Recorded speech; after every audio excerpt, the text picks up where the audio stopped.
সামনে এই সাইড নেন, এই সাইড নিয়েছেন, ওপেন ক্যামেরা ধরছেন।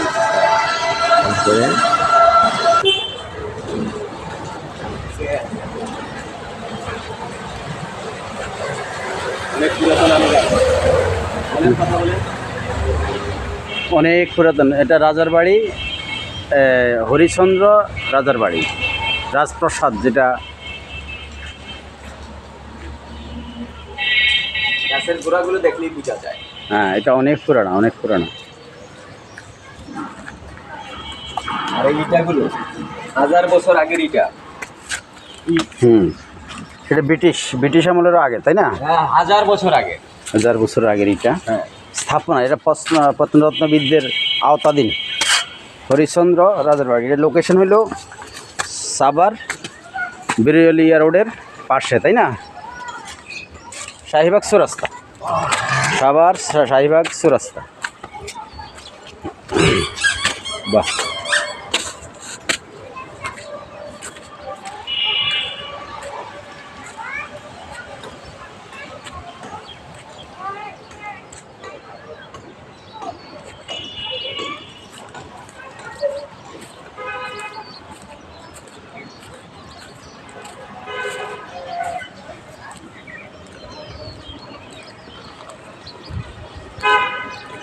এদিকে একটা পথ।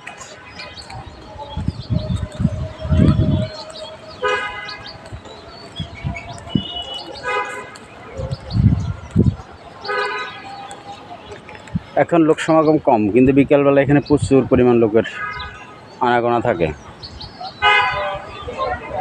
বিকালে তো অনেক লোক হয়, কারণ এখানে অবসর সময় কাটানোর জন্য আসে বিকালবেলা, এবং খোলাপেনে খেলাধুলা করে। এটা এখন প্রত্নতত্ত্ব অধিদপ্তরের আওতায় চলে গেছে। 1000 বছর আগের সেই প্রত্নতাত্ত্বিক নিদর্শন। এই যে নিচে দেখান, নিচে এই যে সেই তখনকার আমলে 1000 বছর আগের ঢালাই। এটা সুনসুরকি দিয়ে তৈরি করা। এটা চুনসুরকি দিয়ে তৈরি করে, কিন্তু কত বছর আগে। তখনকার চাইতে এখনকার এই প্রযুক্তি অনেক উন্নত, বাট এতদিন থাকে কিনা, এই বর্তমানের প্রযুক্তির কাজকাম এতদিন থাকে কিনা, এটাও তো দেখার বিষয়, তাই না? বোঝার বিষয়।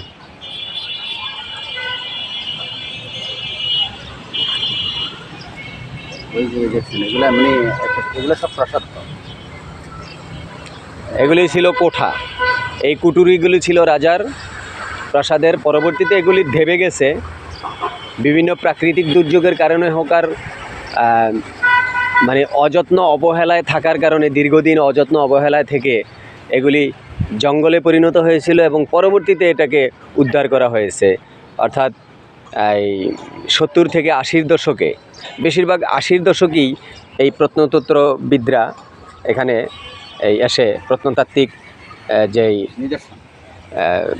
অনেক কিছুই এখানে পেয়েছে আমরা শুনি, আর সেগুলো জাদুঘরে আছে। এটা হলো রাজা হরিশ্চন্দ্রের প্রাসাদ। এই যে ধাপে ধাপে এখানে উঠেছে, এই যে ধাপে ধাপে আমরা এখন উচ্চ শিখরে আছি।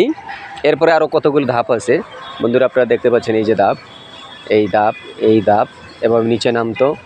এখানে এই পাশ দিয়েই আমরা ইতিহাস মতে জানতে পারি, এই যে যেই পাশে এখন রাস্তাটি আসছে, এই রাস্তাটি ছিল, কিন্তু এখানে একটি পোল ছিল। আর এই যে এই পাশে এখানে এই দুই পাশ দিয়ে এই যে আম গাছটি, এখানেই নৌকা বীরত, পানসি নৌকা বীরত। এখানে খাল ছিল, বিশাল বড় খাল। আর ওই খালের নমুনা ওই পাশে এখনও আছে। খাল ছিল, এই খাল, এই নৌকা যোগে এখানে যাতায়াত ছিল, আর ঘোড়া যোগে। এছাড়া কোনো যান্ত্রিক কোনো যানবাহন ছিল না। এই যে বন্ধুরা দেখুন, এই যে বর্তমানে যে অবস্থা, এইটা হলো সেই চুনসুরকির সেই নিদর্শন। আর এই ইটগুলো পরে দিয়েছিল। এইগুলা যখন এই যে পরবর্তী যখন সংরক্ষণ করছে, মানে প্রত্নতত্ত্ববিদরা যখন সংরক্ষণ করে, তখন এটা মানে ইয়ে করা হয়, পূর্ণ সংস্কার করা হয়। পুনঃ সংস্কারের সময় এই ইটগুলো দিয়েছিল। আর এটা হলো অরিজিনালটা, তাই না? হ্যাঁ। আর এটা হলো পুনঃ সংস্করণ। এটাও কিন্তু এই এরশাদ সরকারের সময়ে, না পরে।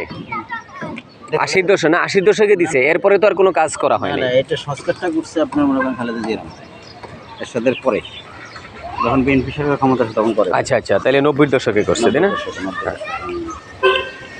বেশ সুন্দর। এই বাউন্ডারিও ছিল না, তবে এখন বাউন্ডারি হয়েছে। এটা তো সংরক্ষিত ছিল না, না, এটা সংরক্ষিত ছিল না। তো বন্ধুরা আপনাদের দেখালাম আমাদের সেই পুরাতন ঐতিহ্য। ইতিহাস মতে রাজা হরিশ্চন্দ্র, যাকে অনেকে দাতা বলতো, যে উনি বিখ্যাত একজন দাতা, উনি অনেক কিছুই দান করে চলে গেছেন। আজকে তার নিদর্শন রয়ে গেছে, আমরা সেই নিদর্শন উপভোগ করতেছি, দেখতেছি, কিন্তু ওনাদের বংশধর বলতে কিছুই আমরা খুঁজে পাই না। যাই হোক, এগুলি এখন রাষ্ট্রীয় সম্পদ, আর এই রাষ্ট্রীয় সম্পদ রক্ষণাবেক্ষণ সকলেরই দায়িত্ব। এখানে বৃক্ষরাজি বলতে শুধুমাত্র দুটি আম গাছই দেখি, তবে আম গাছ দুটির বয়স অনেকেই বলে যে 100 বছর পেরিয়ে গেছে, জানি না কত বছর পেরিয়েছে। আর এখানে এই যে সরকারি কর্মকর্তারা যারা রক্ষণাবেক্ষণে আছেন তারা আছেন, কিন্তু এখানে কোনো গাছ লাগানো হচ্ছে না কেন এটাই বুঝতেছি না। আমরা এই মিডিয়া ব্যক্তিত্বর এই কন্টেন্টের মাধ্যমে সংশ্লিষ্ট কর্তৃপক্ষের কাছে দৃষ্টি আকর্ষণ করছি যেন এখানে কিছু বৃক্ষরোপণ করা হয়। এই যে চতুর্দিকে জায়গা আছে, ওইখানে একটি পুরাতন কাঁঠাল গাছ, এটা মনে হয় না কোনো লোকে লাগিয়েছে। এই যে একটি খেজুর গাছ, এটা অপরিকল্পিত। পরিকল্পনা মাফিক চতুর্দিকে কয়েকটা গাছ লাগালে এটা আরও